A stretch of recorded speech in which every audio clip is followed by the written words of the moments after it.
In this video, we're going to go over the first step of computer forensics, which is identification and acquisition, which is all about obtaining the original evidence. So this may be anomalies or just any events that are driven or detected by our software that we have in place. This would then require us to collect all the devices that may be involved.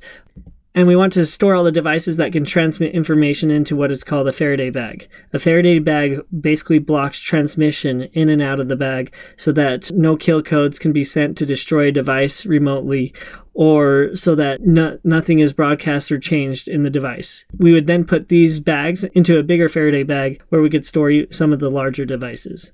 All right, so what I want you to do is look in the notes pane of the previous slide and review the list of do's and don'ts. And then we're going to visit a virtual crime scene. It's really my office. And I want you to abide by the list of do's and don'ts and don't forget anything. And then after the takedown, we will discuss the following questions. So here's the scene. Follow everything on the list of do's and don'ts. Pause this video and then come back and we'll discuss this. All right, welcome back. Okay, so the first thing we're going to do is document any evidence. So, as you can see here, we have evidence that could potentially be involved. We have a phone, we have a Surface, we have these devices. It's a mouse and a USB clicker, but who knows, that could be storing information. We have two Pi devices, we have a monitor, we have a USB drive, we have a tablet up here, we have DVDs and CDs in this container. What we're going to do is label all these devices, and we will take pictures of the front and the back of each of these devices in their current state. We may even want to video it just to make sure that we don't miss anything and we can review it after the fact.